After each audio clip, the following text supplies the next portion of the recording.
Wednesday. Thank you guys for joining us. It's Wednesday with an I. That's how we view things here. Got a ton to get to. We got Cole Cubelic. Really excited to get Cole on to talk a little bit of everything college football and some of these USFL rules. Also got some pretty heavy stuff going on at Penn State right now. Phone lines, we're going to start taking calls, 245, 1-855-236-3228. The phone line's open around that time. We want to hear from you on any of the subjects, but I guarantee you there's probably one that most people are going to want to talk about. But guys, before, quickly, we get in this Penn State deal, I got to tell y'all something I found this morning that I couldn't wait to tell you. What'd you find? A Colombian woman, it's a true story, a Colombian woman named Marina Chapman was raised by, I think I'm saying this right, capuchin monkeys for 5 years after being kidnapped and then abandoned in the jungle as a child. This is straight out of the Jungle Book, y'all. She learned how to scale trees and to catch birds and rabbits with her bare hands, and she lived like a monkey until she was discovered by hunters. I don't know what age she was discovered by hunters, but she was living like a monkey, straight out of the Jungle Book. I don't know why that looks like Alf right next to her in this picture, but I've never heard of what a capuchin monkey is. That's a true story? It's a true story. True story. Just like a real-life Jungle Book? No, like that's what I'm saying. It's like Mowgli's sister. You're not buying it. You don't think? Unless the monkeys tell me, I don't believe it. It just blew my mind. What? So we don't know how old she was when she got discovered by. But how old was she when she went? 5. 5 years old. Just because you take a picture in a tree and put it on social media, like I don't know. I just feel like this is a long way to go to lie about this thing. And she, look how she's holding that tree right there. At least you're that looks like how a person who was raised by monkeys would hold onto a tree. You got that looks grip. Like any 2-year-old who would climb that tree. That looks like someone who Googled how to hold a tree like a monkey, and then you know what? Exactly At least you're consistent. Because if you don't believe in Helen Keller, and we have all like an abundance of resources on her, at least you don't believe this woman's story. I mean, No, Blaine has no line. There's no. He just. There's a line. There's no method. Just as the wind blows. Yeah. As the pendulum of democracy swings, guys. Yeah. Penn State football coach James Franklin gets accused of interfering with team medical decisions. The Celtics take game 1 of the Eastern Conference Finals in crazy fashion, and Cole Cubelic joins us to talk all things college football. I'm Jake Crane, and it's a Wednesday, like I said, with an I, here on Crane and Company. You better get ready.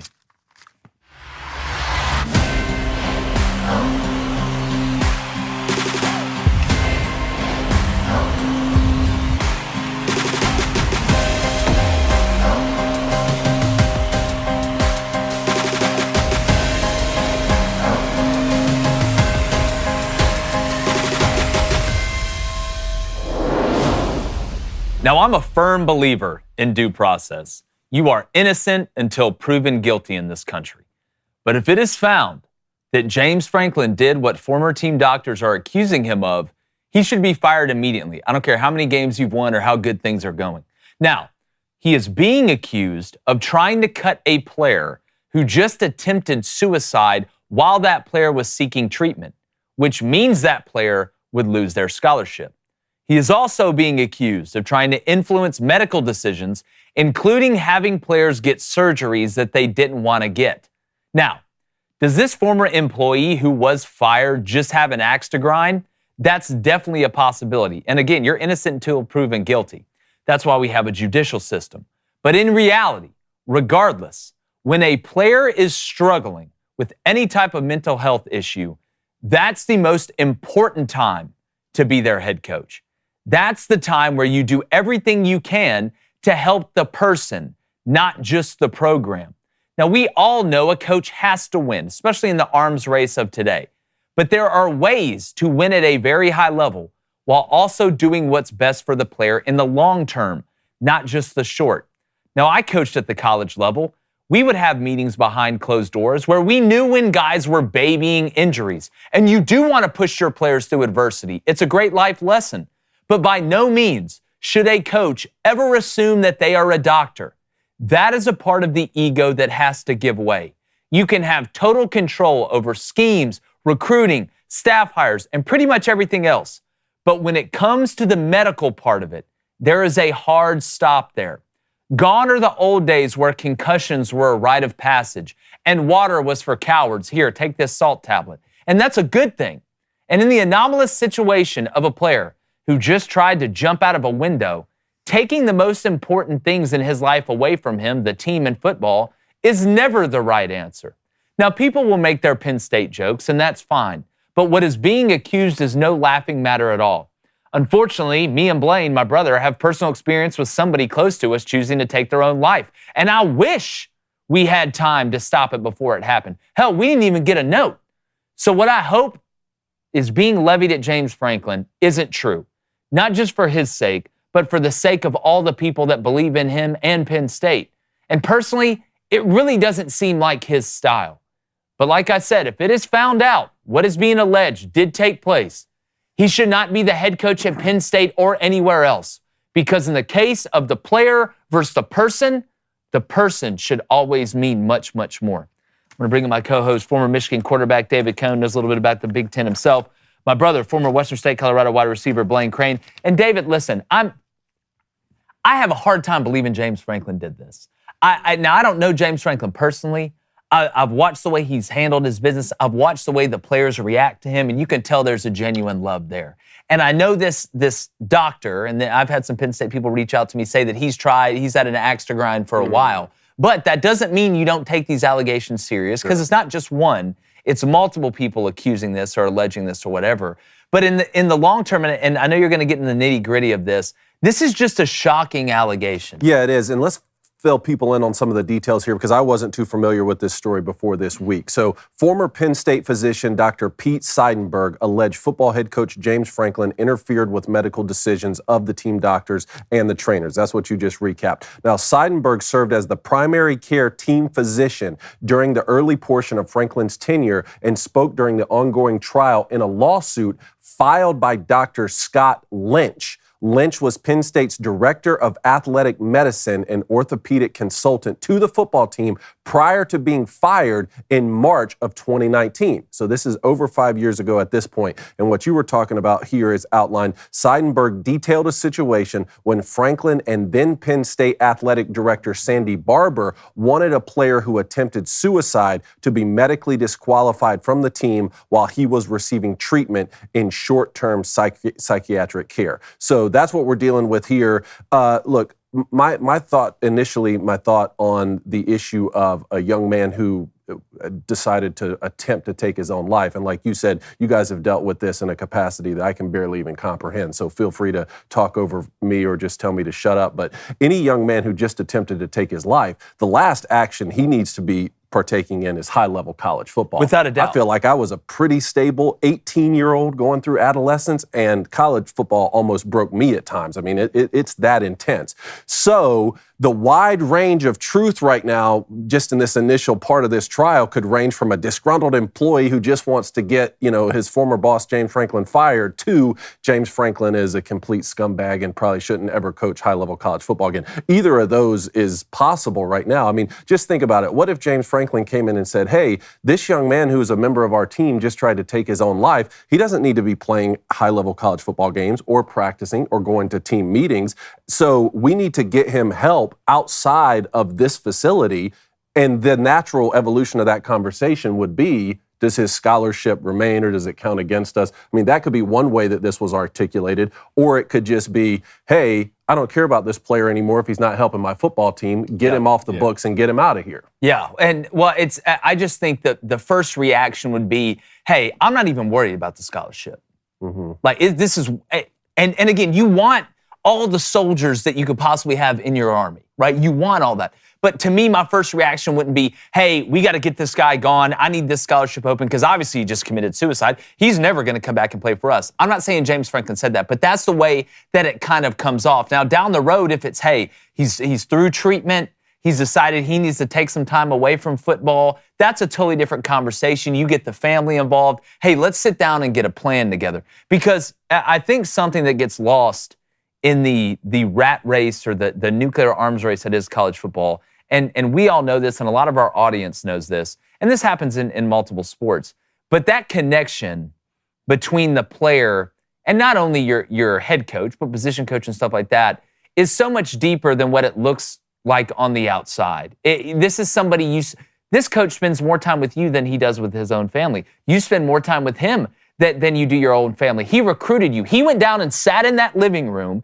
and looked at your mama and daddy and said, I want your most precious possession, your child, the thing you care about the most. In my opinion, the thing we're put on this earth here to do. I want that responsibility for 4 years, good, bad, or indifferent. I'm going to do everything I can to make sure he grows, not only as an athlete, not only as a football player, but as a person, because the way you treat people off the field, it shows itself on the field. That's why I have such a hard time, Blaine, believing that James Franklin would be this type of person when I have watched him interact with his guys, and I've watched guys want to stay there, and I've watched guys want to play for him. And if I'm going to run into another grown-ass man for 60 snaps a game, I better know deep down that you love and trust me, and I love and trust you, and that works on the field and off the field. My best coaches, I could call them at any time, day or night. Hey, I'm in trouble. Hey, I need some help. Hey, I'm feeling this type of way. And they'd answer. And that doesn't mean they tell me what I want to hear. That doesn't mean they don't tell me, hey, listen, we talked to the doctors. Your ass ain't as hurt as what you said. Get out here and practice. Tough love is a showing of love, but this is a totally different level of somebody going through something. Yeah, a couple things here, because this is going to be a lot deeper than I think we already know what we know so far. One, James Franklin's not even named in the suit, right? I don't think James Franklin's name's even in the lawsuit. Two, this is a type of thing to where you almost have to be in the room to know exactly what he meant when he was saying. Is it more about the scholarship, or is it more about getting the kid help? Because I do. There's good points on both sides. One, I don't think you should be at practices. I don't think you should be at film. I don't think you should be at games. Hell, I do think you should be around the guys a little bit at least, because when I was going through it, one of the biggest things for me was being around the guys, right? That just helps so much. Or two, to James Franklin, did it just matter about the scholarship? If it just mattered about the scholarship, that's disgusting. You need to go. Like, you need to go, because one guy, one scholarship, and this sounds like a guy just, went and tried to take a bunch of pills and fall asleep. Oh, boy, jumped out of a window. Yeah. Right? That's a different type. Like, that, the balls that it takes to even do that in the first place. So that guy's in a different mind space anyway. But the other thing, one, if you're pushing guys to get surgery or going out of your way to tell guys how they should get their injury taken care of, you're not a doctor. You should never go down that road if you're a head coach. You could now from a practice standpoint, if guys you feel like are babying injuries, yeah, all right, that's a totally different thing. Well, I agree with that. Yeah, my whole point is I could give a damn whether he's named in the lawsuit or not. I don't care about him being named in the lawsuit. I care about if this is true or not. Because to me, this is way bigger than a lawsuit. Like, that's not, I'm not even talking about the legal ramifications of, James Franklin's getting sued, so if he's found guilty of this, he's got to pay money. I'm not worried about the lawsuit part of it. I'm worried about what is being alleged, and if he's not in the lawsuit, that makes me kind of tend to believe maybe this story isn't as far-fetched as what people are saying. But as far as what you're talking about with the surgeries and stuff, it's totally different. I think, I forgot if it was Tua or there was a player, it may have been Jamison Williams, I can't remember, who had the same injury that Tua had. And Nick Saban was like, he told the players, like, Tua had the surgery, it helped him, but you do what you feel like is in the best interest of you. I would never tell a person, well, you need to get this surgery definitely, when the person says, no, I don't want to have surgery. It's you choose what to do with your physical form, and I'll deal with the repercussions. But when it comes down, and David, me and you were talking about this, at what line do you draw between the mental health and then trying to push somebody past it? Sure. To me, I'm going to go off what you have shown me. We say on this show all the time, you show me who you are enough, I'm going to believe you. If you're a guy that comes to practice every day, busts his butt, works really hard, is always engaged, and you come up to me and say, Coach, my ankle doesn't feel right. I went to the trainer said it's 50-50. He can probably practice. I'm going to say, you know what? You take a day. Or take 2 days, because you show me you're willing to work. It's the guys that sit here and they're always inventing something. Or, hey, this hurts. Or, oh, no, I can't practice today because of this. And you're a guy that just coasts through. Then I'm not going to give you the benefit of the doubt. Yeah, football is a sport that pushes you not just to your breaking point, but beyond it. Your breaking point, that's where we begin. That's why I had athletic trainers, workout and conditioning trainers say, like, that's where we begin, is at your breaking point. We want to push beyond that. So I would like to ask you guys, and I remember one famous story my dad always used to tell me when I was growing up and playing football. I can't remember, I think it was a Dolphins coach who had said this, but a guy was having an asthma attack on the field, and he told his coaches, like, hey, I'm having an asthma attack. He said, you go have your asthma attack on that other field over there. We're playing football on this field. We've heard those kind of stories, throughout our entire lives, but you guys coached. So when you were coaching, did you ever hear anything that was alarming, either from your head coach or from an athletic director or something, where you said, hey, there's clearly systematic behavior here that's trying to get kids to play when they're injured? Well, in high school, I played for Spence McCracken, who's as old school as it gets. I think he kind of flirted with that line as much as possible, understanding that he was kind of in a new era of coaching. He'd been coaching for a long time. Now, when I was in college and when I was coaching in college, with the guys that I worked for, yeah, we'd have our opinions on, man, this guy's always hurt, which sometimes guys just get hurt a lot, and it's legitimate injuries. That doesn't mean you're not injury prone, but there's always those guys that you feel like, we're having to push, and he's really talented, but he doesn't want to go to the training room. He doesn't want to take care of his body. He's always hurt, or he just wants to show up on game day. And you've got to kind of have that nuance. But heck, we even had, I'm not going to say specifically who, it was the other way for us. We'd have trainers or people that were there talking to the team after that said, hey, I had a dream last night. I had a dream there was a test coming up. I had a dream that in a couple days, y'all were going to be tested on something, which is legal to say. They didn't come out and say, hey, they're going to drug test y'all this Thursday. We would try and do everything possible to get the guys ready. And 90% of the guys, they want to play and they understand, but it's all about the culture you create. Mm-hmm. If you make practice more important than the game, the game's easy and guys understand that, hey, I've got to go through this to get to the reward. So never was anybody, we'd go on the opposite end. I had a dream, man, the craziest dream. That's funny. I never heard that one. I did find one thing amusing from reading over this lawsuit here that I lived through, actually. So this says, Lynch's lawyers reportedly argued Tuesday that Nike could fine the school, Penn State, for unauthorized spatting. So the taping of ankles over top of the shoe, because it covers the brand's logos. Yeah. And this could be viewed as a breach of contract for restricting logo placement. We had this at Michigan. Guys would want to get spatted, right? Talking about the NCAA game coming out. Guys think it's cool to get spatted. They'd want to get spatted. This was my first 2 years while we were at Michigan and we were Nike.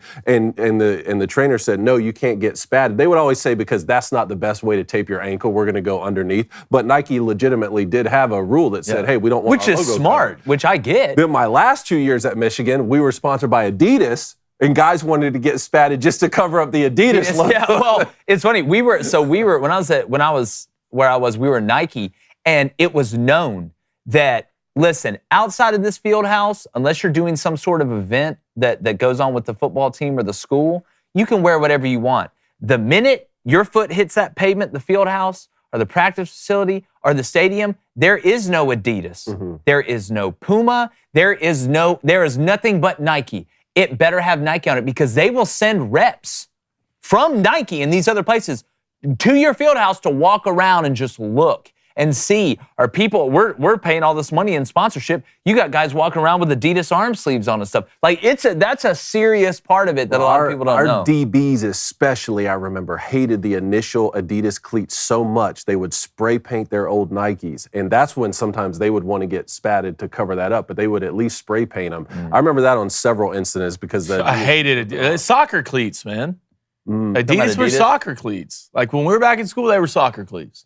I don't think that's a crazy thing to say. Now, if Adidas called us tomorrow and they're like, hey, we want to sponsor Crane & Company. Three-stripe life. I'm not saying that. I'm not saying three-stripe life. Listen, I rock Adidas. I'm not saying they're that now. Yeah. But when I was in school, especially back in high school, I'll get on the three-stripe life. Well, we want to know what you think about this situation, or any stories that you have that may be similar to this. The phone lines are going to open at 2:45 p.m. Central, 1-855-236-3228. Also, hit that subscribe button. I'm going to let Blaine tell you about the donation situation when we get over there. But first, we know college football season's coming up, all right? But we're balls deep in the NBA playoffs, heading to the Stanley Cup Finals, got some good matchups coming up. There's soccer, it feels like it never ends. Tons of sports going on, and there are very few things better in life than being at a live sporting event. Hell, the SEC baseball tournament's in Hoover right now. Mississippi State hit a walk-off dong last night against Ole Miss, which we're going to show.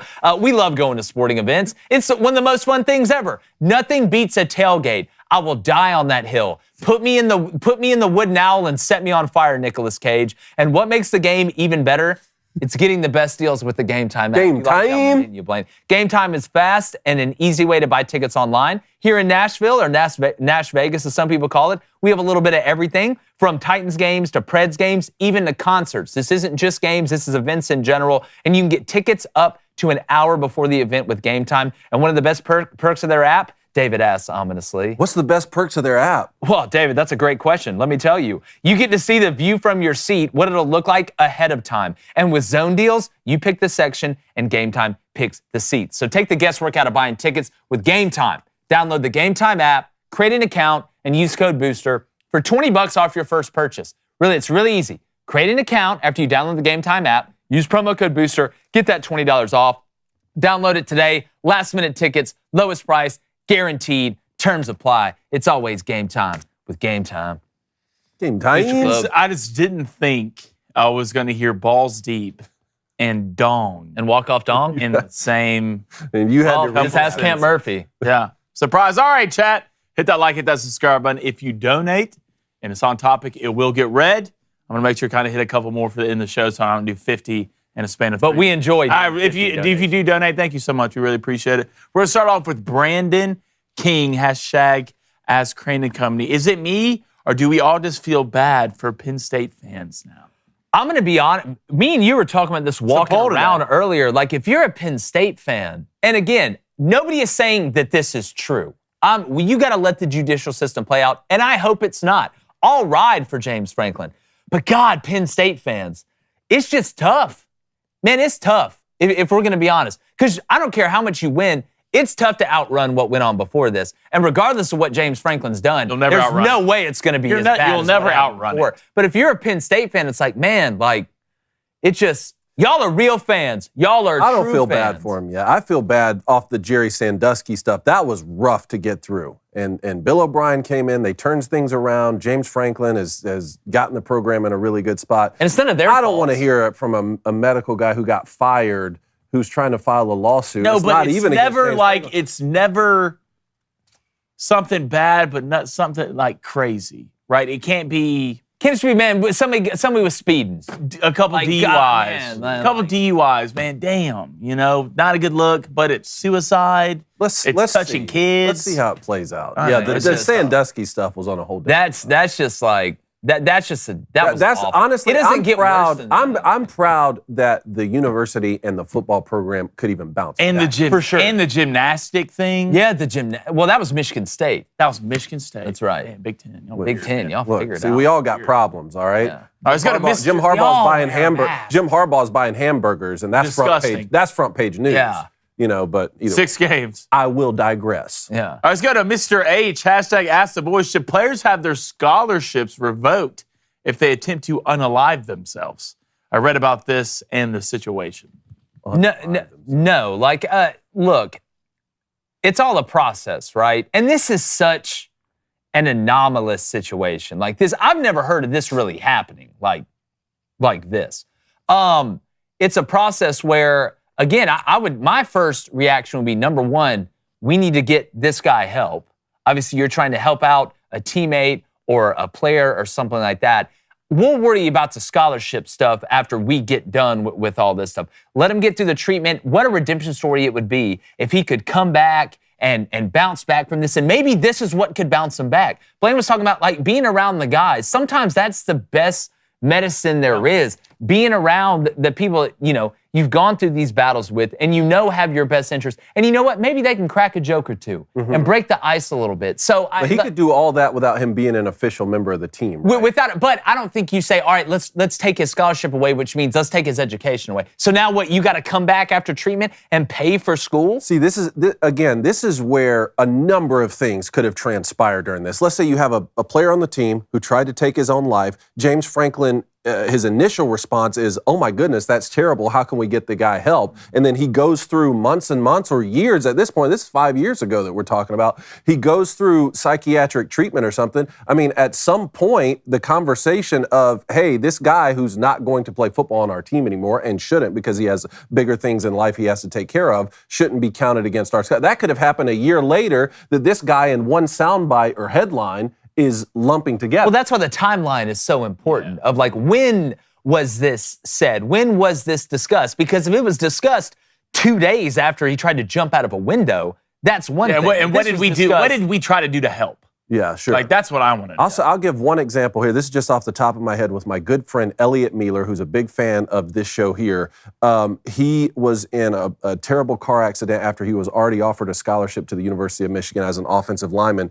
And he ended up being a really good football player. But still, the University of Michigan said, hey, and this was Lloyd Carr under his supervision, said, Elliot's going to come and be a member of our program no matter if he plays football again or not. And not only got Elliot all the treatment that he needed from physical injuries from a car accident, but his brother, who was paralyzed, they brought him in, and he was a part of the team moving forward, not in an official capacity or on scholarship, but so much so that he was able to walk out one day and touch the Michigan. Well, that's why in the open, I want to make sure that I wasn't saying, like, Penn State should fire James Franklin immediately. We have a very bad habit of jumping to conclusions in the society that we have nowadays, even though it's innocent until proven guilty. I mean, you can get proven guilty in the media within the first 30 seconds now, it seems like today. I want to let this process play out, even though he's not named in the lawsuit. I want more information to come out, some specificity, somebody reaching some sort of conclusion to where there are some cold, hard facts. Because if not, it's just hearsay. And I'll go back to what I said. If you show me who you are enough, I'm going to believe you. I've watched James Franklin enough to think, man, I would be shocked. Not that you don't get surprised by the way people act sometimes, but I would be very surprised if this was true in the most nefarious way you could possibly look at it. Now, that doctor was relieved of his duties, I believe in 2019, because he didn't live locally and they wanted a local doctor in there. I thought that was a little bit shady. It's almost like, let's get one of our guys in here who maybe it won't, quote unquote, baby the players as much. But again, how do you work for the university if you don't live locally? That's what I'm saying. There's so much of this that's on the periphery. That's why, again, I want to come out and I'm going to give you the benefit of the doubt. I'm going to give James Franklin the benefit of the doubt because I think he's earned that. Does he do goofy stuff sometimes? Yeah, but a lot of people do goofy stuff. I watched Gus Malzahn do the goofiest damn stuff ever for like 8 years. But you knew Gus cared about his guys. And his guys, sometimes it's funny, the old guy in the white tennis shoes, right? So it's an interesting situation. I would just feel like there'd be more players there would have to come out. Right? If there was there would have to be a history of James Franklin doing this, there would be more than just this guy. I agree. Or somebody on that specific incident would have already spilled the beans on that. Saying, for sure. Hey, this is something messed up. Y'all should hear this. Yeah, we want to hear from you what you think about it. But there was a hell of a basketball game last night. Man, I thought the Pacers had that first game of the Eastern Conference Finals wrapped up. All of a sudden, the decision, should we foul, should we not foul here with a couple seconds left, hurt him because Jaylen Brown hit this incredible three to send it to overtime. Well, like, why can't y'all throw an inbounds pass? Yeah. Like, y'all did the same thing versus the Knicks. Y'all lost the game versus the Knicks because you can't inbound the ball. And you know what it comes back to? And I love saying this as a former special teams coordinator. Special teams, special times. You got to get the ball in. That's number one. And then when you don't, to me, I am fouling. I'm fouling. If I'm up 3, and you only get 2 at the free throw line, I'm running down the clock, and I'm fouling. You're fouling when you can't even inbound the ball? Well, I'm on defense now. Well, so you don't give up free throws, then you have to do what? Well, if it's to the point where we literally can't inbound the ball for 2 straight times, you know what? Let's walk off the court. Let's just go back in the locker room. You don't deserve to win the game. You can't inbound the ball. You don't deserve to win the game. You can't catch a punt against Alabama, you don't deserve to win the game. You can't stop them on 4th and goal from the 31, you don't deserve to win the game. So let's run this clip, and you tell me where you would have fouled. All right, go ahead. This is a great pass by Drew Holiday. So, right there. Ball comes down. And he would have gotten 3. No. When the ball comes down, because if Jaylen Brown just would have caught that and shot it, it is what it is. When he comes down, but here's the thing. Why would you not foul before the ball got inbounded? Is that a technical? Does that still count? See, the NBA rules are different because in college it's not. It's not. But there's something I believe in the NBA, and maybe I'm wrong here. Maybe somebody in the chat can help me out. That when it's under 2 minutes, there's some things that change. By the way, I saw something in that game I have never seen in a basketball game, and it was interesting to watch. We had, during a free throw, a lane violation at the same time by both teams. And when that happens, they just take it to the center and do a jump ball. I had never seen a double lane violation. So what constitutes a lane violation in the NBA now? Because I see guys stepping over the line before the ball shot. It's the same thing as pass interference. Okay. It's like holding, and like it happens a lot. I watch Drew Holiday do it every time. But the shooter cannot cross that line until the ball hits the rim. What happened in the game last night was Cornette was shooting free throws. He shot it, and before the ball hit the rim, he stepped over the line as the shooter. You can't do that. See, I've never liked, to be honest, when it comes to free throws, the second one. Why do we all have to stand in a line and wait?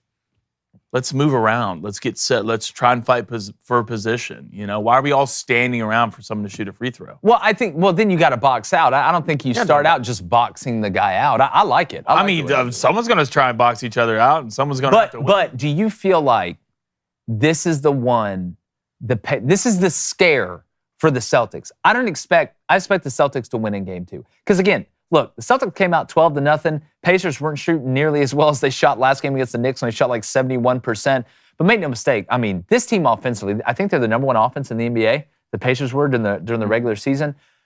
This is the one you felt like you could have gotten in Boston. So now coming back from that, when you really literally threw the game away on an inbounds pass, how do you bounce back from that? Yeah, that's a good question because you got another one on the road at the Garden in Boston. I don't know. I think that this was the one you had them on the ropes. You let it get away. I think we're headed for Boston, Minnesota final. We were just talking with Ben Shapiro in the green room about this, and he was saying, I'm not excited about playing 2 7-footers the way that the Timberwolves run them out, especially if Porzingis ends up being injured. But that's what I think we're headed for.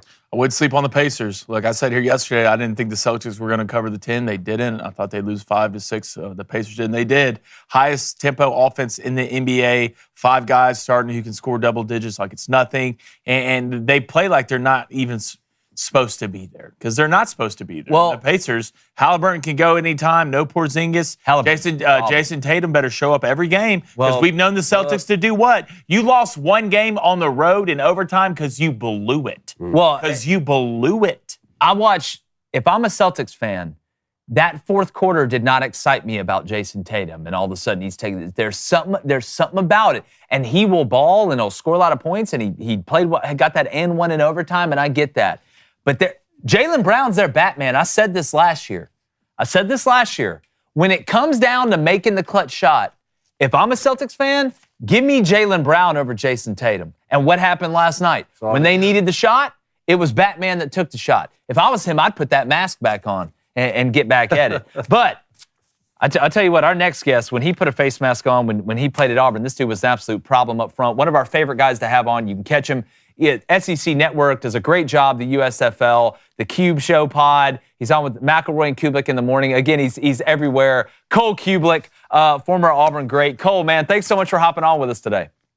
Absolutely. What's going on, fellas? Man, just a day closer. I think we're under 100 days toward till we're like 94 days. Yeah, good. I'm just trying to just wake up, just sleep for longer, wake up, get closer. Well, pretty soon they're going to play football games in June. Definitely without a doubt. Cole, I want to start off. Obviously, everybody's been talking about this Rashada situation. Me and you were texting back and forth in it, and we got into the nitty-gritty and the details of that the other day. My question for you is something that's a little bit more macro, a little bit more 30,000-foot view. When we get this inevitable split with the Power Five, with the NCAA being gone, which is where we're heading, do you think whatever commissions put together, whatever panel or governing body that they decide to put in charge, which we probably know a couple guys that'll be on it, that the NIL rules will be somewhat more buttoned up, the transfer portal rules will be somewhat more buttoned up, and when you sign that NLI to go play at a Georgia or a Florida State or somewhere like that, you are signing in to following those rules regardless of what you want to do in any court outside of it once you sign that. Do you think we're headed there? Yeah, Jake, I think we'll have something a little bit more along those lines, but what have we done for the last 100 years of college football? We have found ways to snake the rules. Yeah. Let's look at what collectives became. Nobody knew what that was 3 years ago. All of a sudden, Texas A&M's way ahead of the curve. If you really dive into it, it was almost by accident, the way that they had their athletic department set up and their fundraising arm set up, but it worked brilliantly. Now everybody has a collective. Some schools have 2 or 3 collectives. Whether it's been bagmen, collectives, guaranteed NIL deals, whether it becomes something where corporations are guaranteeing you stock shares or employment after school, there's going to be ways to snake certain things to where you have an advantage of coming to play here as opposed to going and playing there. So I think things like the transfer portal are going to be much more controllable by a university or a conference or whatever new league is set up through college football. But as far as anything financial goes, you may try to put some guardrails on it and try to put rules around it, but that's only going to lead to more people figuring out different ways to be able to utilize it in manners that we haven't seen before. Yeah, and sometimes I think that can be a good thing, right? Like there's been good things that have happened in college football because people have been able to kind of skirt the rules. There's been precedent set that leads to new rules, which is what I'm hoping happens in this case. But Cole, nobody has gotten better at snaking the rules than the player. Oh, without a doubt. Let's go back to graduate transfer. None of us knew that was a real thing 8 or 9 years ago. Now all of a sudden, hey, I'm going to transfer and play next year. You can't do that. Oh, I got my degree. Yes, I can. Whoops. Now everybody's going to do it. You look at this red shirt rule that came up. Oh, it's so great. We're going to let kids play for 4 games and not have to burn their red shirt. Well, what happens at week 4 and 5 when I'm going to all these coaches sitting in TV meetings? They're saying, we got a couple kids that don't want to play football anymore. What are you talking about? They don't want to play football. Well, they told us they'll go scout team and they'll practice with us, but just don't put us in a game if you don't mind, because they had played in 4 games and they wanted to save that red shirt. Like these kids are way beyond where we were 10, 15, 20 years ago as far as understanding how to snake the rules and find advantages around what rules have been opened up and what doors have been opened up. Well, and now, Cole, the perception is if you do anything that is not even against the player, but trying to balance any sort of the equation, they won't even move now because you're looked at like the Soviet Union. You're looked at like you don't want the player to be able to do anything. You want to take away the player's freedom. I find it fascinating as we continue to go down this road. But something else that I find fascinating, Cole, is looking into 2024, right? There's going to be teams that obviously regress and progress. And when I look at Auburn, obviously a school that me and you care a lot about, that we hope they do well. Last year, Hugh Freeze coming in first year, they battled. The loss to New Mexico State was bad, but I can make the argument that nobody flipped their roster better than what Hugh Freeze did in the offseason outside of one spot that he's talked about. When you look at the way that Auburn is built, what is your trust level right now in Peyton Thorne being able to get Auburn to that 8-win mark? Some of it is dependent on what's going to be around him, and I have more trust in what's going to be around him. You bring in a star wide receiver in Cam Coleman that looks like a guy that's going to be a matchup problem, a bit of an eraser, and then you bring in a slot receiver from Georgia State that I think can be a big-time catch-and-run guy that's going to be able to help you down the field, Rivaldo Fairweather back at tight end. What he has there are options in which he does not have to be perfect for Auburn's offense to be successful. They didn't have that last year. They didn't have guys that could separate. They didn't have guys that made a lot of difficult catches. They didn't have guys plain and simple that helped the quarterback a whole lot. Yep. I think they've upgraded the depth up front on the offensive line. I think you have a second-year center that's going to be one of the better centers in this league in the next couple of years. You have a Jeremiah Wright at guard. Last year kind of couldn't get going. I think you're going to see him assert himself this year. He'll be a real physical presence. And then I think you have a loaded running back room that's going to be able to help that offense as well. And Peyton Thorne has just enough of his legs to force the defense to defend you in a different way. If the offensive line takes a step, which I think that it can, the receiver room is going to be totally different. Oh, and by the way, you go get a guy that checks off just about every box in a B-plus manner or A-minus manner in a wide receiver from Penn State that's going to be able to help you as well. So they upgraded that room, and that was the room that needed to be upgraded. I actually have a lot more confidence in the offense, whether it's Peyton Thorne or not. My concern's on the other side of the football. I don't know if Auburn has enough bulk up front defensively to be able to stand up to a lot of the teams they're going to play this year. Now, I give Hugh Freeze credit. He went out and decided not to spend $1 million, $1.2 million on a new quarterback for a year, and went out and got extra depth along the defensive line, got another pass rusher from Arkansas State, essentially said, if we're playing the salary cap game, let's take that 1.2 and go get 2 D tackles that can give us 10, 12 reps a game, a pass rusher that can give us 10, 15 reps a game, and they're going to help us in weeks 10, 11, 12, where we didn't have the depth to be able to do that last season. So I like the way they managed the roster in the offseason. They just didn't get a lot of splash players that certain people nationally are going to look at and say, oh, that gives them an extra 2 wins. But Peyton Thorne, with real help around him, can be a successful quarterback in the SEC. Man, I hope you're right, Cole. Rivaldo Fairweather, if you don't know that name, you are going to learn more of it this year. This is an NFL player, big-bodied guy. I think there's some NFL offenses that could take him right now. Cole, something I found really interesting with this Jaden Rashada situation, and we have the contract here. There's a legitimate contract that we were all able to read that guarantees this kid a lot of money. You know, Billy Napier's name is not on this contract, nor is the Booster Club member who is named in the lawsuit. There's a guy named Edward Rojas, and it's the Gator Collective LLC here. But this person's not named in the lawsuit that Jaden Rashada is saying with the $13.85 million or something guaranteed. You know, when we talk about the schedule that's coming up for Florida, and as if this situation couldn't get any weirder, it's now a backup quarterback at Georgia, you know, who's opened up suing the head coach at the University of Florida. As we sit here now, knowing what Billy's already done and knowing the schedule that's coming up for Florida, will Billy Napier be the head coach at the end of this 2024 season? I think he will. I think this lawsuit is a little bit he said, she said, and I'm not going to sit here and pretend like I know all the details, all the ins and outs of it. But just no, you got it right, Cole. It's he said, she said. That's exactly right. You nailed it. And so just because somebody goes out and I say that you tried to say you were going to give me this for that and it never happened doesn't necessarily mean that litigation is going to be something that ends up in your favor. The schedule is difficult, but I think we are dismissing the level of talent that Florida does have. I think the offensive line can be a step better. I think Montrell Johnson is a super solid college football tailback that nobody talks about. I think you added a freshman in Ball that's going to be a stud running back that you saw in the spring game. When I watched him in the spring game, the way he moved, I was like, man, this kid might be able to help. I talked to some people on that side of that facility. They told me he's 236 pounds. And I was sitting there thinking, hell, there's no way that kid was moving like that.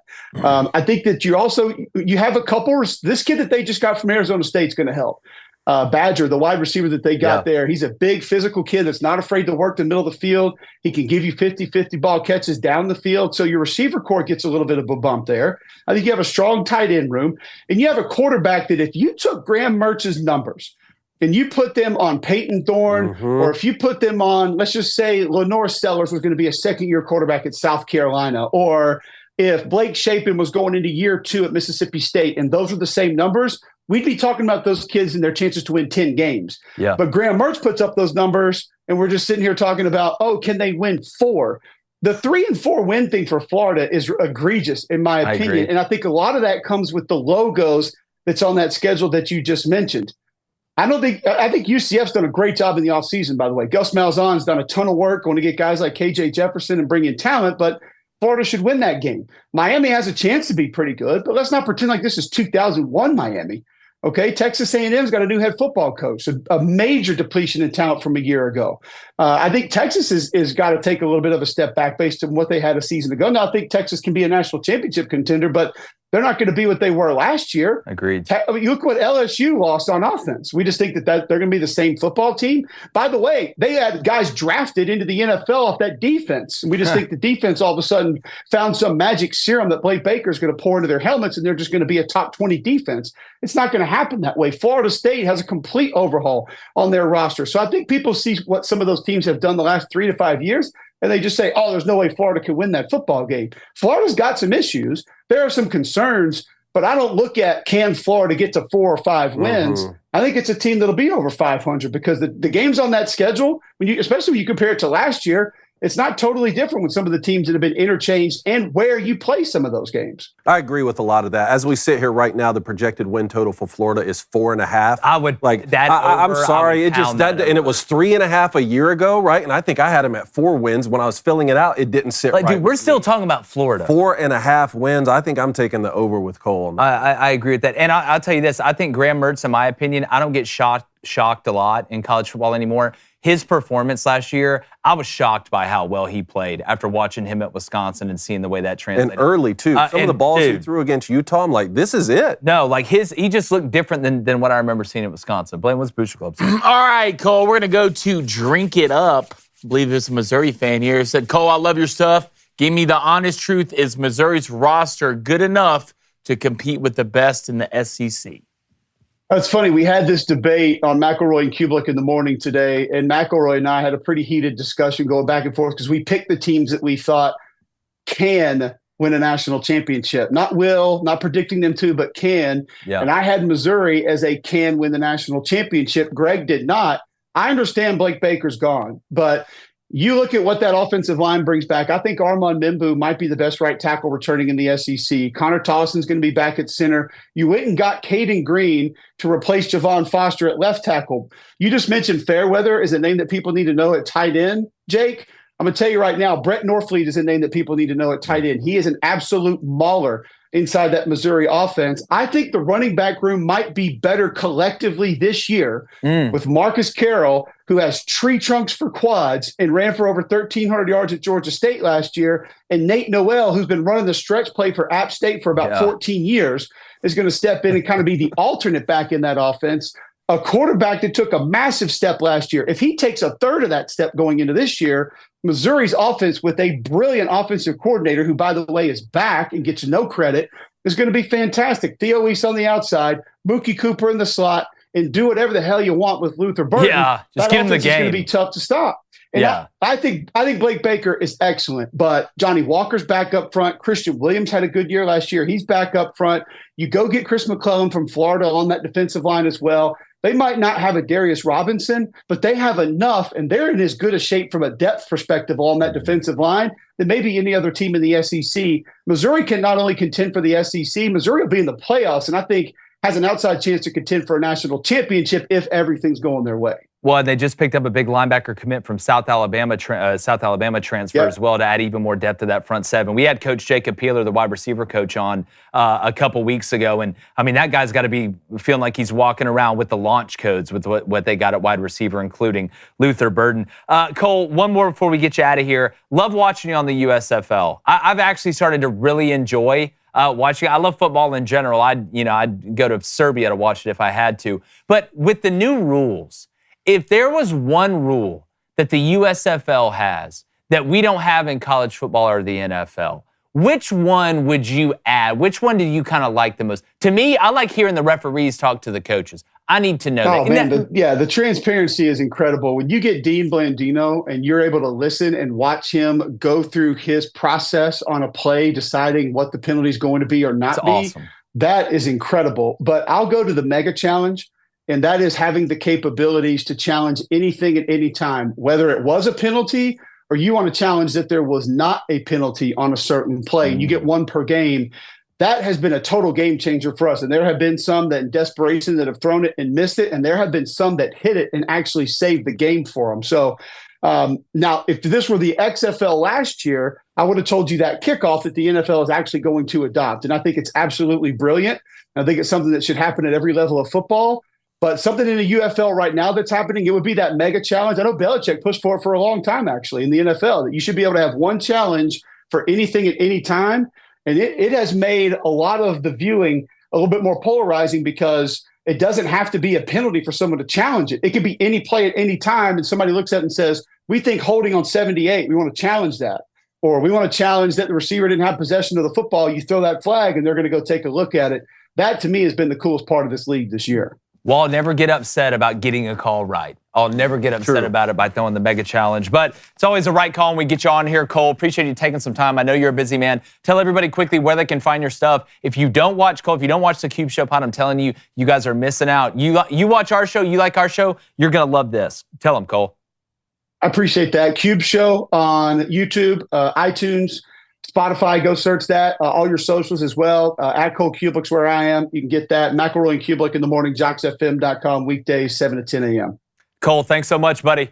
See you soon. Enjoyed it, guys. Thank you. Hey, Cole Cubelic, one of the best in the business. Love having Cole on. All right, we're going to get to the phone calls. The line's open, 1-855-236-3228. But first, it's Wednesday. Yeah. We know on Wednesday there's a lawn that needs getting off of. But speaking of lawns, maybe you want to go grill on your lawn. I do. Well, you know who you need to use? You need to use Good Ranchers. All right, we know burgers are one of the most popular foods in America. You probably ate one today, to be honest with you, and we know you're definitely craving one right now. That's why we're talking about it. So make this summer one to remember with Good Ranchers because, and I need everybody to lock in for a second, right now listeners will get free Wagyu burgers for a year. For a year? For a year, David. And if you haven't had their American Wagyu burgers, you need to grow up and walk outside or just go try it. I was just telling the people here at the office, again, we all know how good Good Ranchers is. So change the way you buy meat today. Go to goodranchers.com. Use code BOOSTER to claim your free burgers for a year.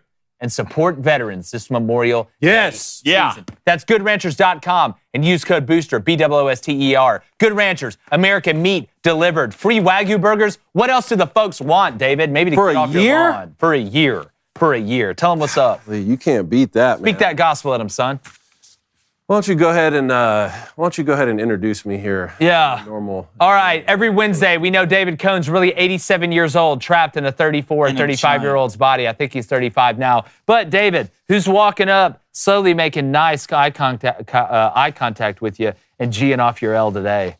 Anyone misrepresenting Harrison Butker's commencement speech needs to get off my lawn. I could talk about the various topics of Harrison's now viral address for hours, and most people would engage in a nuanced and constructive manner, but I'll keep my thoughts as concise as possible. Firstly, regardless of opinion on the substance, this was a masterclass in speech giving. For those who only absorb 20-second social media clips, I encourage you to watch the entire 20 minutes. Here is a man who is not confused nor conflicted. He does not answer to the Kansas City Chiefs or the NFL, but only to God. Second, if you must misrepresent Harrison's comments with immature and inaccurate quips such as, "This kicker thinks all women belong in the kitchen," then you've already lost whatever argument you're trying to make and seem to be projecting your own insecurity on these topics. And if your advice to Mr. Butker is, it's 2024, read the room, just know he delivered a pro-Catholic message at a Catholic institution. He did read the room, and he got a standing ovation.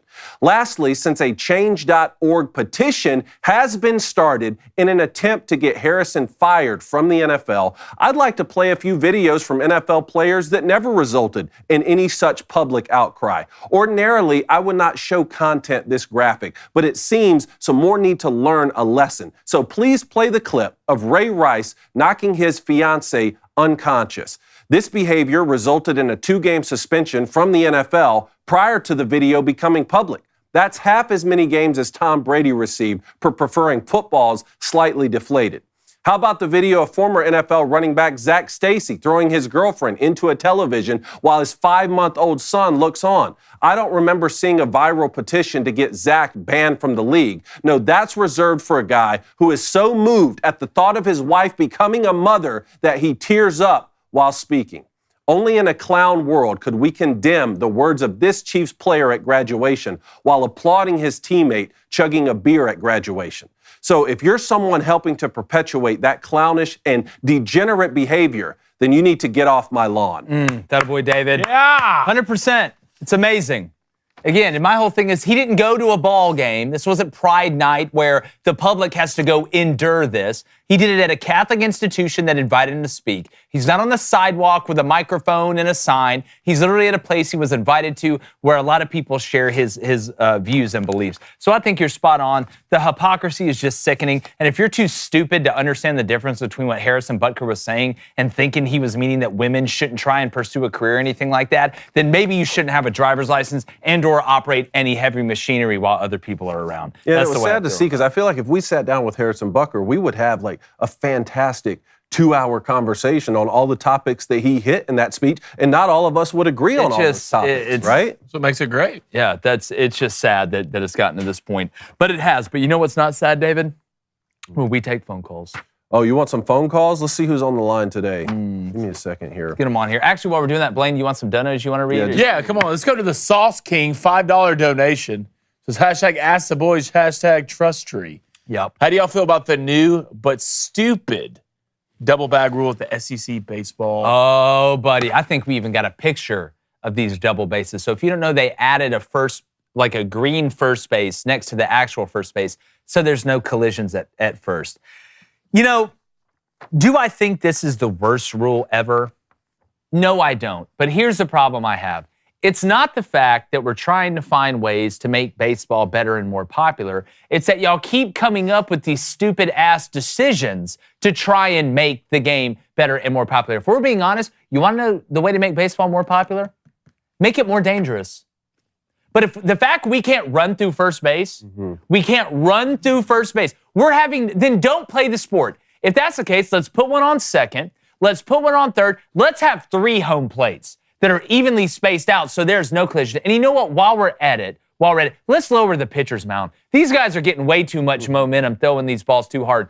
Stop baby-proofing the sport, okay? Sometimes sports are dangerous. People run into each other. God forbid somebody hits a pop-up where two players collide running into each other. How are we going to fix that? Just call him out if he pops it up, because that'll never lead to something bad. I don't know. Maybe ask Arkansas fans how that cost them a College World Series a couple years ago. I just think this should be the last couple things we put on when we're making the sport, trying to make the sport better. It's stupid, and I don't like it, and it's un-American to me. Why do I not mind this? I don't mind this. You don't mind this. I know. That's what makes it weird, right? And I'm all for collisions. I'm all for fighting. But this is first base, correct?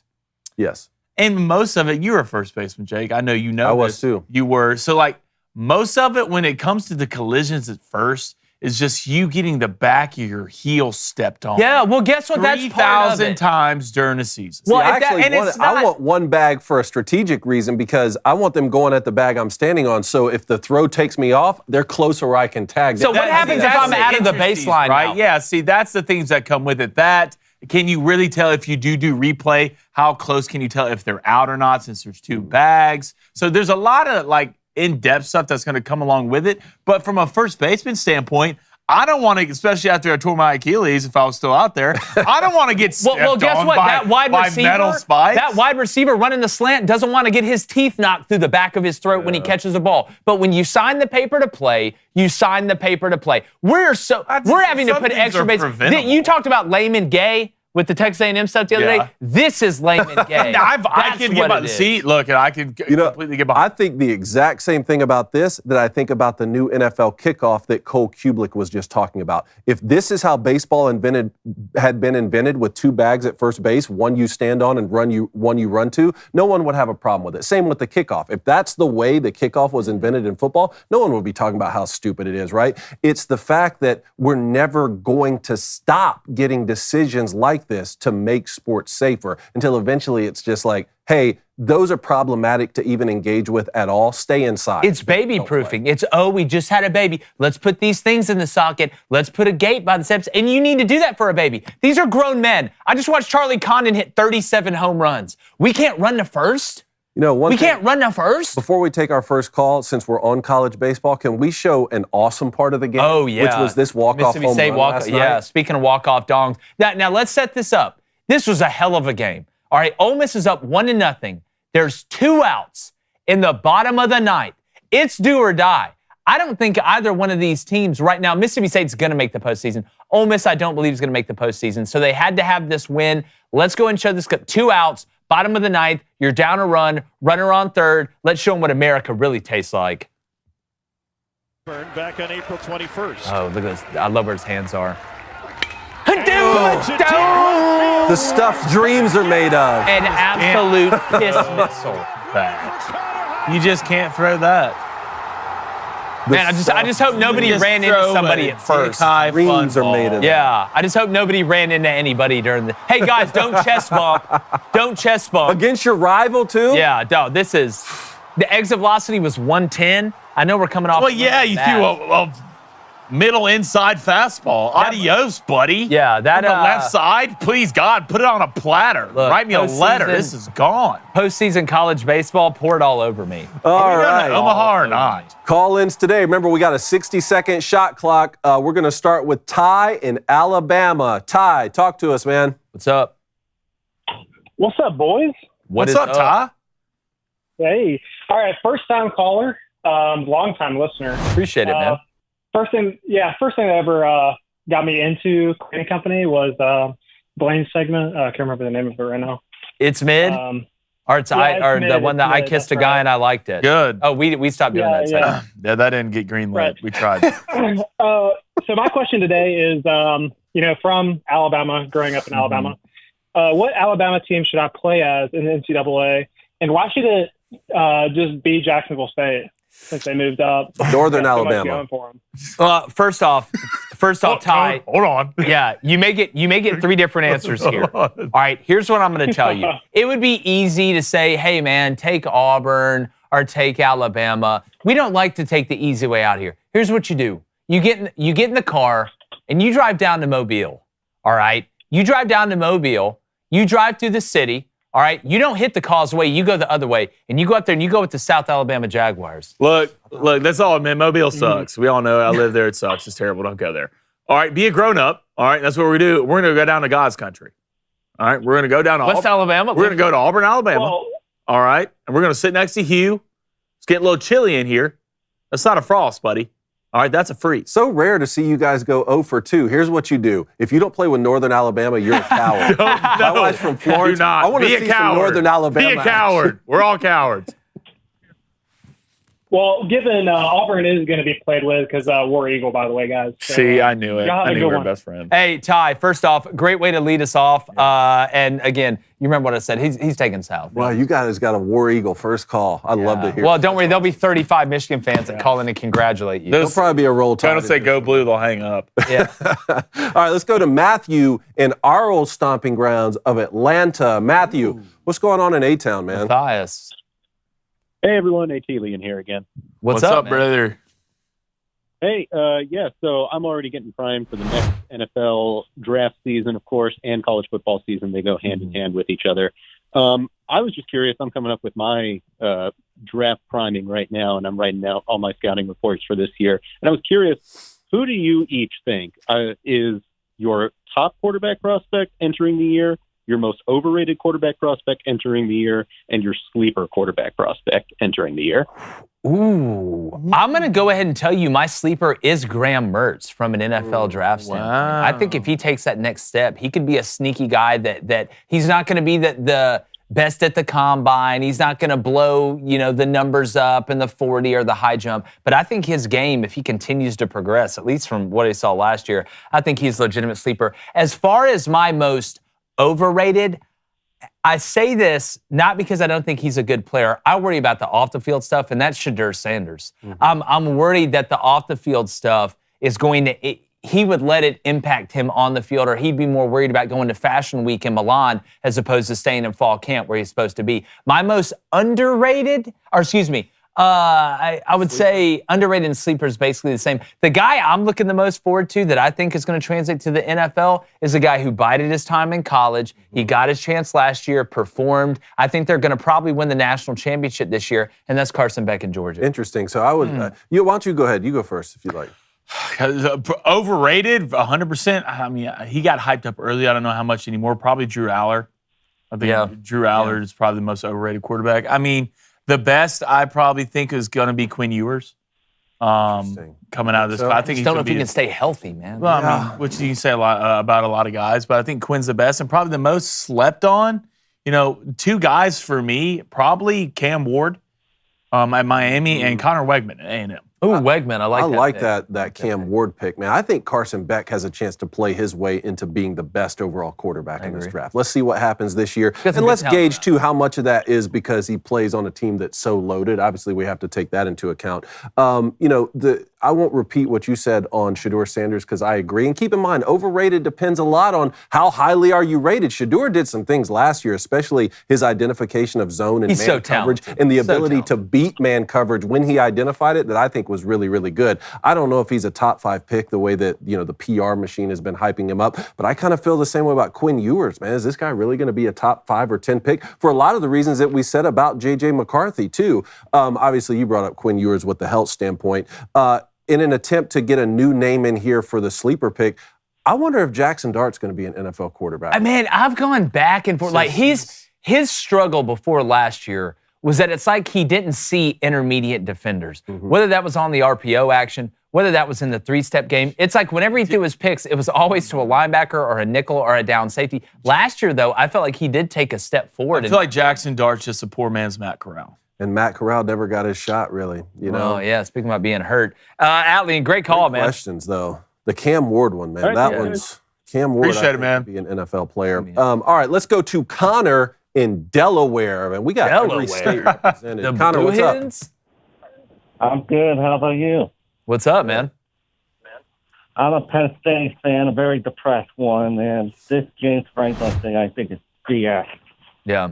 Well, I hope it is. Do you have what's the feel from the Penn State fan base right now? Are they, and again, look, Fan's short for fanatical. I know you're going to circle the wagons and try and see the best part of your coach. I have a hard time believing this is true. I'm a James Franklin supporter. I'm one of the few Penn State fans who support this guy. I'm just struggling to be a Penn State fan in recent years. Well, I mean, obviously that bird's supporting James Franklin behind you too. But no, look, I mean, Connor, at this point, like I said, I'm a due process person, but I'm more of a, if you show me who you are, like I continue to say, I'm going to believe you. And as I'm not saying James Franklin's a perfect person, I'm not saying he hadn't made mistakes before. We all have. I just don't think he would go out of his way to do something that, in my opinion, is sick. It's just the bad feels like it's really, really bad, and the great only feels like it's good. Like, they just paid $700 million for a new stadium. Yeah. Stadium renovation. And then this pops up. It's just I feel two like, steps. I don't know. one My step gut forward, two tells steps me back. once this story leaves the news cycle, we won't hear that much about it again. And I hope so. I hope hope so. so, anyway. I really hope so. Appreciate Connor, it, thanks, Connor. buddy. Great call, Colin. Thank you, man. Let's go to Keegan in Utah. Keegan, what's going on out west, man? What's up, boys? How we doing? Doing good, man. How you doing? Well, I'm just glad I didn't hang up on myself today when I finally got. Yeah, I know. It's, the Russians just tried to shut We you were down worried, yesterday. dude. We were worried.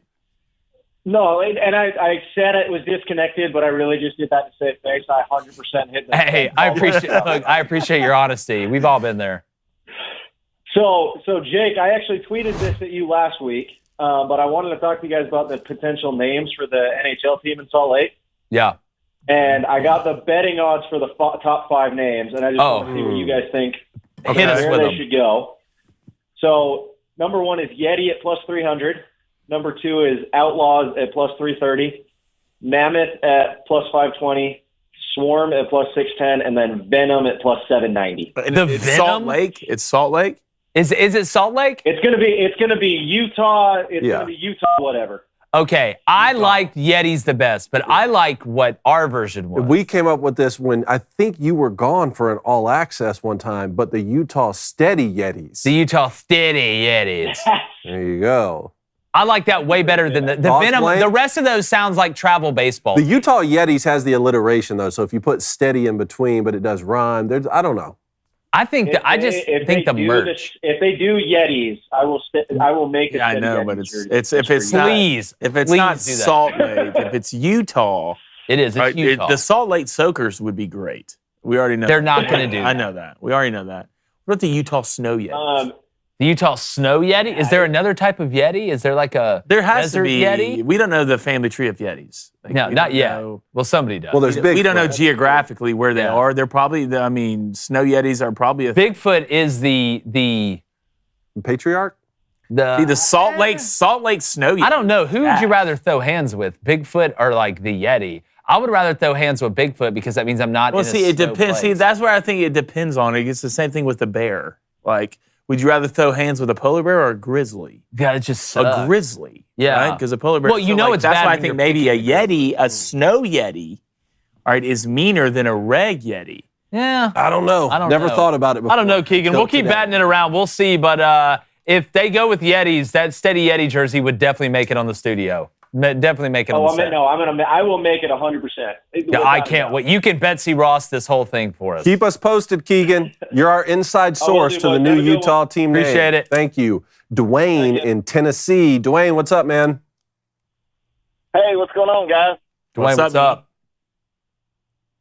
Hey, all right, I want to start with the new time. It ranks right up there with transgender and the kids. I'm not a fan.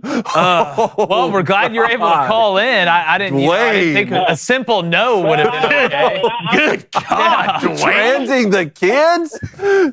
I mean, I'm like Kurt. I'm having to take break from work to call in. I'm on the side of And you're better for that. Dwayne, we appreciate you. That was good. I promise you, we're not for trans in the kids. I know. I understand that. But anyway, I want to talk about the get off my lawn today, the Harrison Butker. This just drives me crazy. You know, I mean, and I'm with you guys. The people that are throwing a fit about this, he wasn't even addressing them to begin with. No. You know? And that's the crazy part to me, is that he wasn't even talking to these people. Well, Dwayne, think about this. These people. I've got to go to a sporting event on Pride nights to learn about everybody's sexuality. That's in public.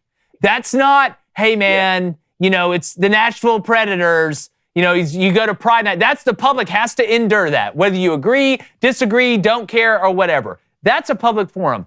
This was at what, Benedictine? Mm-hmm. Like, this was at a Catholic place. They're not on the side screaming that the end is near with a bunch of signs dressed up like the Pope. They're not even doing that. Like, it's just the most asinine, hypocritical thing I've ever seen in my... And it really, though, if you can find out the people who aren't very smart and or have a very, very divisive agenda. You find that those two people pop their head out of the water in this whole situation. Yeah. Hey, and one other thing. This is for Blaine. Did you watch the Matt Walsh show today? Did I watch the what? Matt show. Matt Walsh. Did you? No, I don't. I can't take people serious who don't do their bets.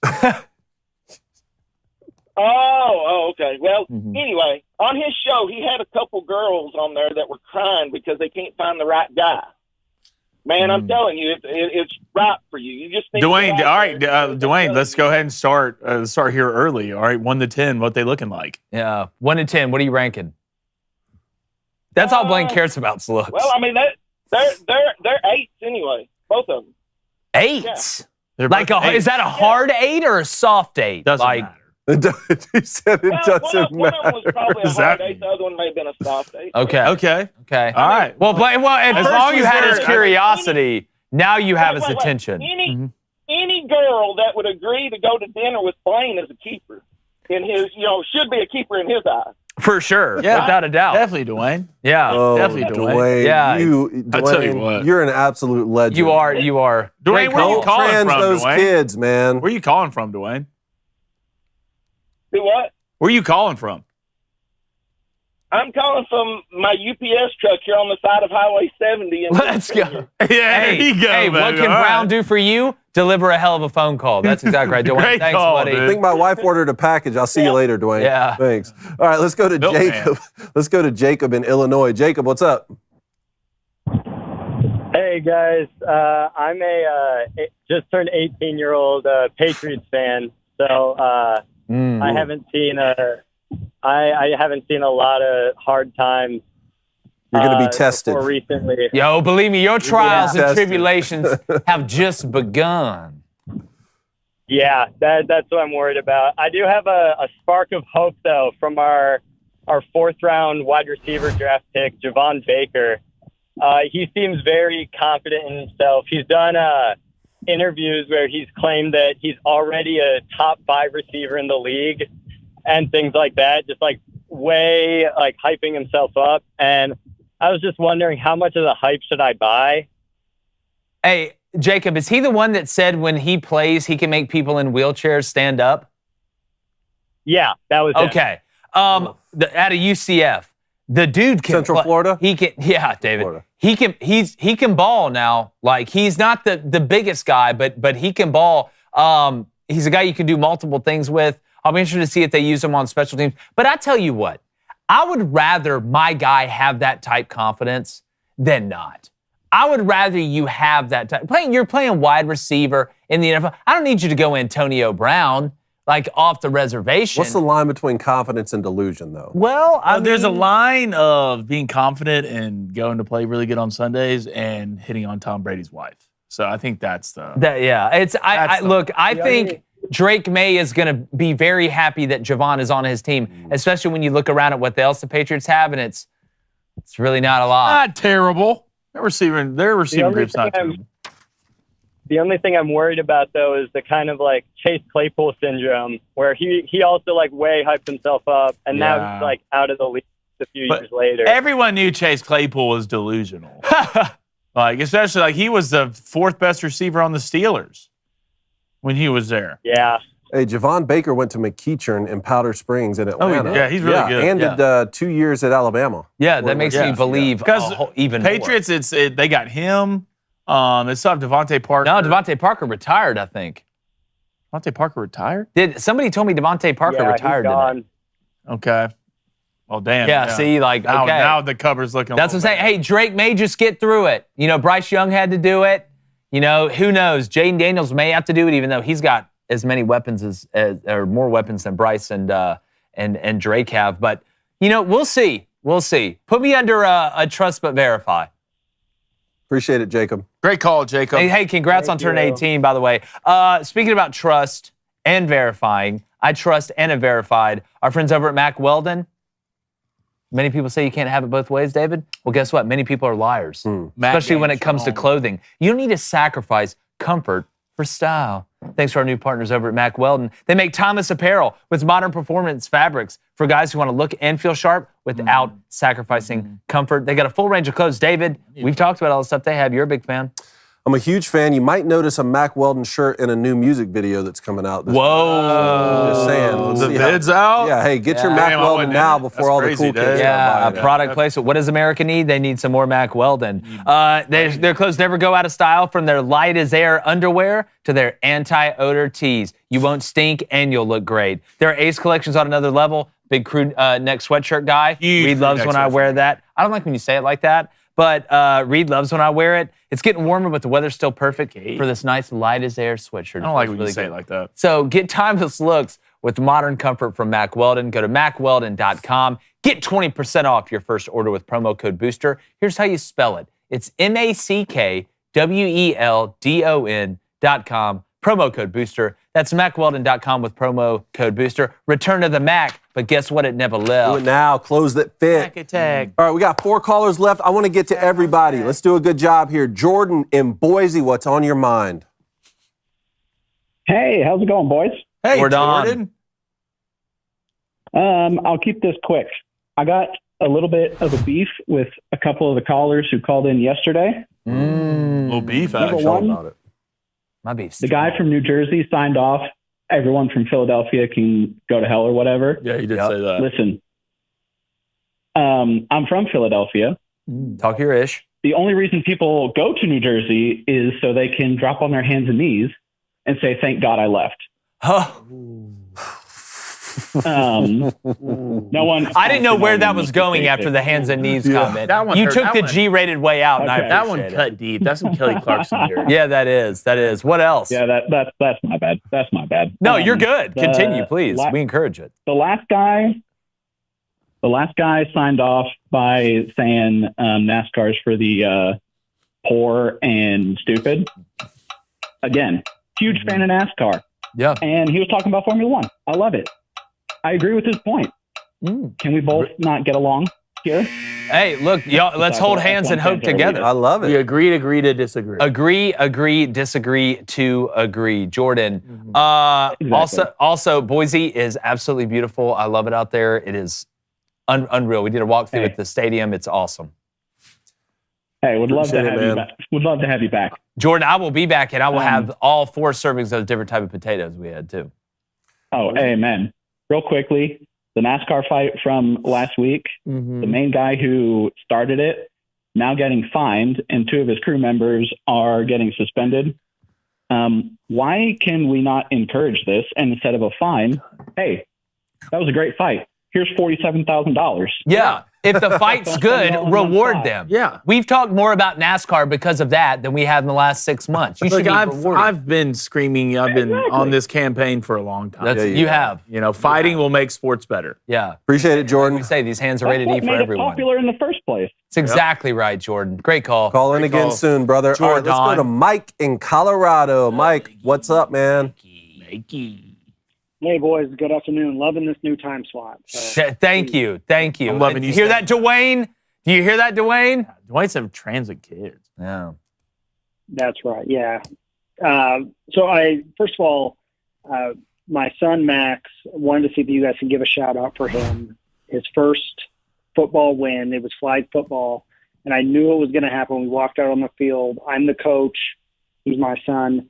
Our team is the Colorado Buffaloes, And I knew we had this in the bag when we walked on the field, and I went to shake the opposing coach's hand, and he was in Nebraska garb. We had it in the bag. Max, let's go.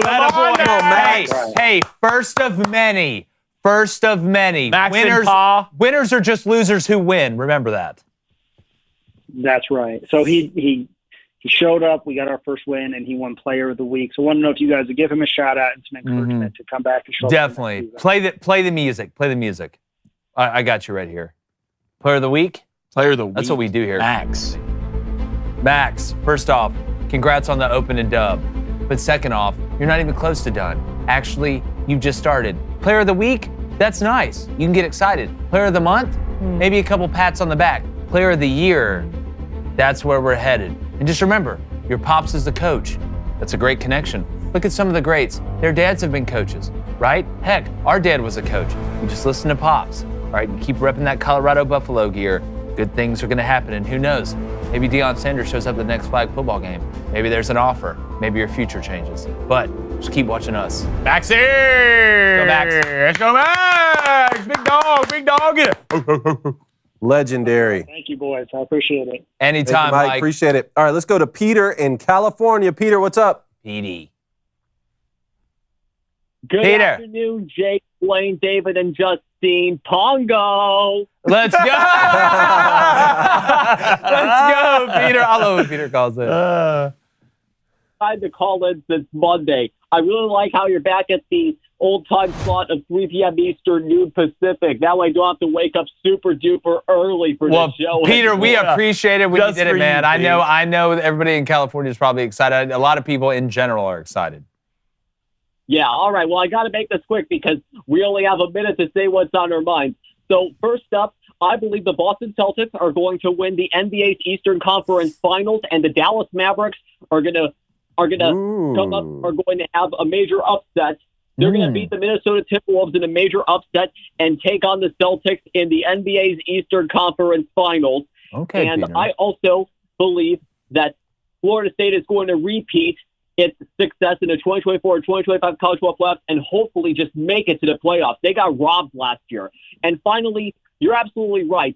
Harrison Butker was being honest, not sexist. He shouldn't be punished for quoting biblical truth. How dare they punish Harrison Butker severely, but not Ray Rice? What a double standard. Yeah. Man, great, Peter. Great stuff. Great stuff. Build him a statue. Great stuff. And he got it. He got it right in before the buzzer. We'll see you with Minnesota tonight. I like Minnesota. We're going to get to that. Build that man a statue. All right, Tim in California, you're the last caller on the line. I do want to get to you. We're over time, though, so please keep yours to 15 seconds, brother. All right, boys. Long-time listener, first-time caller. Thank you, Tim. Love the new time slot. Want to talk about the logos and sports real quick? I'm Tim JGA in the chat. Yes. And I've played some mini tours and whatnot, and you signed a contract with the club company, and you were required to play certain clubs, and they checked you every tournament, no matter what, every round, went through your bag and checked you. Gotcha. It's different on the PGA Tour. Famously, Tiger Woods almost never played Nike clubs. They were Mizuno irons. Yeah. Welded over I did not with know Nike. that. That's funny. Tim, I still play Nike Pro Combos, and they're made by Mizuno. Tiger even played though the logo, Mizuno. I did not even know though they that. were made. Yeah. Well, I just look at the ball and I assumed, he's hitting the Nike ball. Tim, that's fascinating. Right. So on the PGA, they don't hold you to that standard. Well, they do. If you watch closely on a lot of the stuff, like guys will wear FootJoys even though they're on like Callaway staff, with the FootJoy logo either popped out or Sharpied over. Wow. Okay. Tim, thank you for calling us that. That's crazy. Hey, appreciate it, Tim. Thanks for being concise. Call in again next week, man. Yeah, great job, callers, as usual. Nice job, y'all. Love this new shot clock. All right, we're going to get the bets, Booster Club, donos, and then we're getting up out of here. All right. Last night, 101, Celtics didn't cover, but the over did hit. Give me Minnesota tonight. That's right. The Twin Towers, Gobert, Cat, the Ant-Man. I don't think the Mavericks are physical. I don't. I think Luka and Kyrie can score a lot of points, and they still don't cover. So give me Minnesota -4.5 at -110. Then we got some NHL tonight. Rangers, Panthers. Our audio guy, the Rhinoceros, thinks whoever's winning this one is winning the Stanley Cup. We'll see. I'm sure Terry doesn't appreciate that because he's a Dallas fan. Give me the Rangers on the money line at home. New York. Oh, wow, New York. I love it. All right, 2-0 yesterday in the Nerfy game. Tonight, I am going to go New York Rangers, minus 105 on the money line. And then Timberwolves, minus 4.5, minus 108. We're bet buds. You went 2-0 yesterday? We're bet buds. Wait, are we? Oh, we're double bet buds. So you took money line and then the spread. Hells yeah. Hey, put one right there. Squad ride? Yeah. Is it a squad ride? No, Go it's ahead, not a change squad yours. ride. All right, center. Squad ride. So you took 2 Nerfies yesterday. And one was plus money. Remember the Braves yeah, game? and he hit both. You went 2-0. Yeah. And you're not taking a Nerfy bet. Look, hey, man, let my man, hey, don't stop my man. Let him do it. Let him do his process. guides me. Let him do his process. All right, come on, bring him up. I'm staying on the Nerfy train. Give me Padres, Reds, Nerfy. That's going off at minus 110. Then the Brew Crew faces a Marlins Nerfy. That's going off at minus 1. All right. So you hit the cripple fight, A's Nerfy yesterday. Who had that? I hate cripple fight. Yeah, cripple fight. A's Rockies.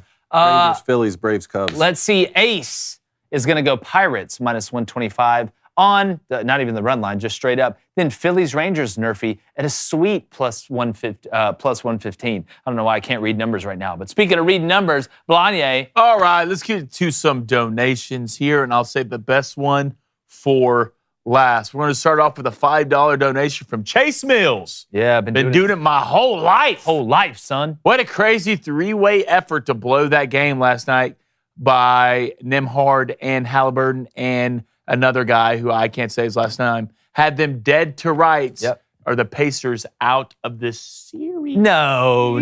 It's way too early. The Pacers score way too many points. Let's go to a $5 donation from Jake and his secret lifestyle, a.k.a. known as the Frenchman. Love the new time slot out here on the West Coast. Hashtag LA in the house. Love it. $5 donation from Rocky Mountain Buckeye. Sorry, Blaine, but SLC soakers won't work because soaking is a BYU exclusive. Ooh. Hashtag BYU. Hashtag go Utes. $5 donation from Gibby the Great. Guys, I'm scared. Uh-oh. The Tennessee Vols poster I've had for over 10 years in my room fell off the wall this morning. Damn it! Is this a coincidence? Trust the signs. Is this a coincidence or a sign? Trust the signs. All right. Here's what you got to ask yourself. Thank you, sir. You're a gentleman and a scholar. 10 years, 2024, 2014. You need to find out what. So has Tennessee won an SEC championship in the last 10 years? They haven't. So I think it's a good sign. Maybe this is the turning of the page with Nico Amalalamalalamalalamalalamalalaleva. Yeah, or like a Shawshank Redemption situation. That poster falling, there's a tunnel through to freedom. Well, I just hope you don't have to tunnel through that much poop. Whatever gets you a championship. I think that was Jeremy Pruitt's tenure. Where they Whatever gets you a ring, man. It was just Jeremy Pruitt funneling through poop. Yeah, that's what he never escaped. No, it actually was a dead end. Circled back. Circled back, right?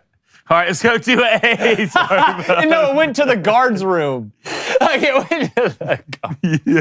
All right, I don't know if I read this or not, but if I did, $2 donation from 2 Cranes, 1 Cone. Ooh, that's us. Hot. Says, when it comes to the Billy Napier case, I just need facts, and I need players to come out and judge. Yeah, I'd love some facts, too. $5 donation from Booster Club Cards. Love it. Y'all know who this is?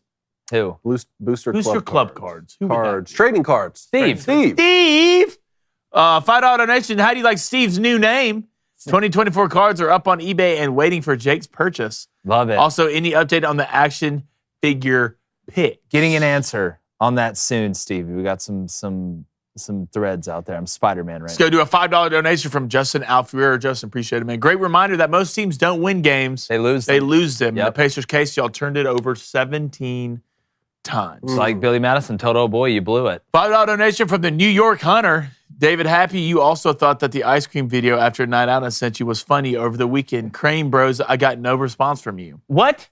When did you send me on? Ice cream bid. If you send it on Instagram. What ice cream bid? What ice cream bid? Funny one. When you guys gotta catch did we up. get ice cream? You don't even know it. Get out of here. I'm the only one that responded. Get out of here. They was doing ice cream eating. Yeah, you guys need to start paying more attention. Yeah, you're right. $5 donation from Ryan Gade. 101 days till my Mountaineers kick some Nittany Lion ass. God, Ryan, don't maybe they should take that renovation money and buy Franklin a good lawyer. Yeah, maybe they should buy a pass game.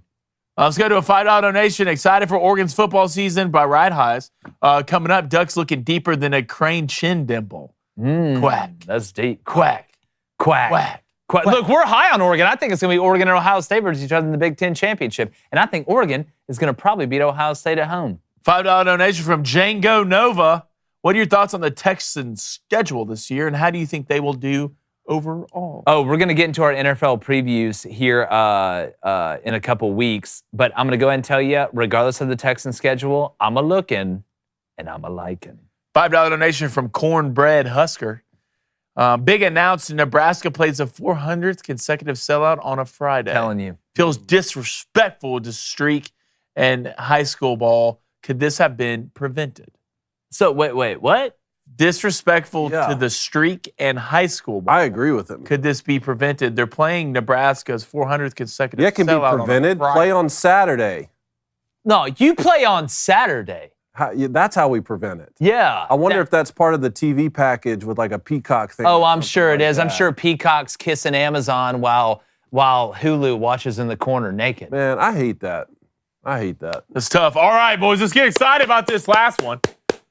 $200 donation. Hold on, I'm dropping from everything. Sammy Caldwell. Sammy must have won. Hey, they must have had a great aunt die or something. Sammy! He invented the hula hoop. All right, so still stewing about your Gator comments from yesterday. What? And the xenophobic Brazilian comments, too. Oh. Go down to Brazil. Let your American heart swell at the American sports logos everywhere, wearing down there. Represent America everywhere. America first. Well, first off, you donate. This is what we talk about when Stephen Moore dropped that $500. You donate $100 or more, you're right. So even though I don't think we were too harsh on Florida, and we showed Florida some love today with our boy Cole Cubelic, right, taking the over. Yeah. And I've defended Billy. This is the guy, and to his credit, it hasn't worked out yet, that has been kind of on the Billy Napier hatred tour. I mean, no, there's no. If you're going to be an Indian, be Coca honest. There's no hatred to it. I just didn't, from the beginning, it just didn't feel right. It didn't feel like a good fit. I tell you what, I'm rooting for you. And you know what? I would love to go to Brazil. Live show, Rio de Janeiro. I'm already there. Yeah, I love You it. want to hear me complaining. That's exactly. Thank you to everybody who donated. Yeah, guys. thank Really you, everybody. appreciate it. Yeah, You, Sammy. for sure. Poll. Do you feel bad for Penn State fans? Yes or no? God, the internet's mean, dude. The internet's mean. I'm going to say they say no 70%. No, 71%. We all got problems. Penn State's on the rise. They'll be good. True Michigan fan saying that. Do you feel bad for Penn State fans? Yes or no? No, 77%. There you go. See? Yes, 23. It would be more hateful to say yes. I feel sorry. I pity them. No. Yeah. I feel bad. They're good. No. They can stand on their own. Well, again, like I said, I hope these allegations are just a pissed off, disgruntled ex-employee. We'll see. But go ahead. Someone said, Sammy, let me hold $1, man. Let me get $1. Sammy, hold $1, Heard they sell man. rocks. Appreciate you guys joining us. Great show as usual. Shout out to Cole Cubelic, our sponsors, Game Time, Good Ranchers, Mac Weldon, and Sammy Caldwell for the $200. Sammy! Guess we're getting steak dinners tonight. And like the chances, apparently, of our audience feeling bad for Penn State, we're going.